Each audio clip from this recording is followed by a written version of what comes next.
Pleasure. I would love to start with you to find out, how does a guy who was playing football for the Chicago Bears end up being an expert in one of the most complicated financial derivative, instruments in the world? It doesn't seem to fit. So how did that happen? Well, I came to Chicago to play football for the Bears, and there were a lot of great football players, but the Bears were a lousy team. They were just beginning to build the core that was going to be part of that Super Bowl run that they had. But this is 81, and that was 85 when they won the Super Bowl. So the issue was that I got to play because Mike Singletary held out on his contract. As soon as Mike signed his contract and the NFL gave him that extension from the time he signed until he'd start counting on the roster, my days were numbered, Brian. But I had a great run. It was a lot of fun. Got to play in 4 games and made a lot of good friends. What's that experience like, being in professional football? I mean, that's the peak. Yep. What's it like in the locker room? What's the mentality like? I mean, obviously you played a lot of college ball to even get in that situation. What would people not know about behind the scenes? What jokers the guys are. Almost everybody is funny. They're always spoofing people, or like Walter Payton always called me Elvis because, believe it or not, I had hair up here back then. And he'd always want to come over and flip my hair, and he'd say, "Oh, look, Elvis is in the room," and all that kind of stuff. Walter, one of the greatest guys around. But everybody in that locker room, virtually everybody. There were a couple guys that were, really hard and would never smile and things like that, but most of them were jokers. And they were great athletes. I remember guys like Otis Wilson, who was drafted, I believe, number 1 the year before I got there. So I think he was their number 1 draft pick in 1980, and I came in 81. Otis was a beast, had like a 28-inch waist, 56-inch chest.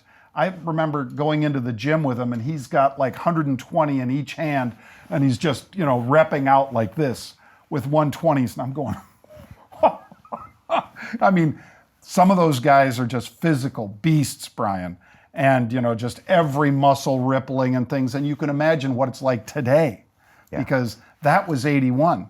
I've been in locker rooms since then with friends and things like that play on teams like Cam Newton with the Panthers. My brother Paul, his roommate at Cal was Ron Rivera, who is the coach of the Carolina Panthers. So we'd go down and see the Panthers and go into the locker room and things. And those players, they're extremely lean, except for the linemen, they're extremely lean. They're carrying 3-4% body fat. Wow. They're not carrying 16-20%. The linemen, of course, have to be bigger because everybody they're pushing against is 300 plus pounds. Yeah. But all the other guys, the tight ends, the running backs, the wide receivers, shredded, just shredded. They're some of the best athletes on earth, but they're all funny. I heard a recent American professional player saying that when it comes to Sunday, he gets very quiet in his house and doesn't talk to his wife because he's about to go to battle. And he's saying, I'm going into what could actually feel like a car accident. Yep. And so she says he doesn't talk that day because he's really getting his head in the game. I mean, what's it like before a game where you're knowing you're going to go in there and get busted up? Probably a lot of guys are working with injuries anyways. I mean, it's a hard sport. Right. I tell people all the time that these guys, whenever anybody criticizes the pro athletes for making the millions that they make, I say they earn every penny. Because at any given moment, one of their lives could actually end. Now, for the most part, they don't, but they take hits and they take injury to a point where their lives are shortened significantly. And luckily, in my case, I only played those 4 games. And I was playing on every team. I was playing on punt team, punt coverage, punting team, kickoff receiving team, middle linebacker. I was playing on all of that because, again, it's pro football. You don't have 100 guys like in college or 120 guys on the sideline. You've got 40. And some of them are injured and can't play and all the rest. And that means that, it's all the more work for you. And I'd say the biggest thing is they're a lot faster than anybody can imagine. When those collisions happen, especially in kickoffs and punts, I mean, I broke a helmet, my whole face mask shattered in Kansas City, and then somebody was offsides and they flagged it, and we had to do it again. So I had to go to the sideline, grab a helmet from somebody, snap it on. It didn't fit right, and I had to run down again. Luckily, the guy ran the other way that time, so I didn't have a head-to-head combat. But those hits are intense, and you feel them for days afterwards in some cases. Hi, it's Brian Rose from London Real, and I've just sat down with Jon Najarian, legendary options trader, Hall of Famer, and TV celebrity. You might know him as host of CNBC's Halftime Report, or from his books, How I Trade Options and The 22 Rules of Investing. I think there's just so much information in options that isn't available in stock. I think it's all about leverage and defining your risk.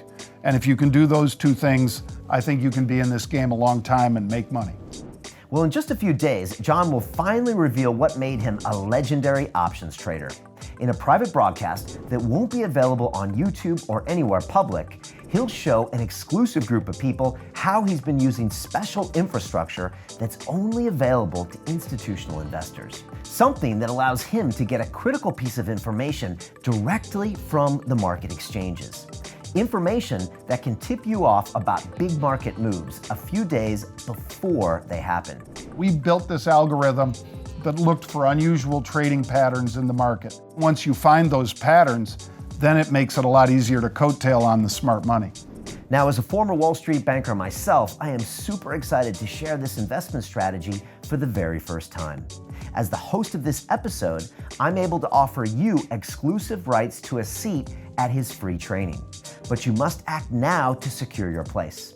So click on the link below or go to londonreal.tv/options to lock in your spot. And I will see you there.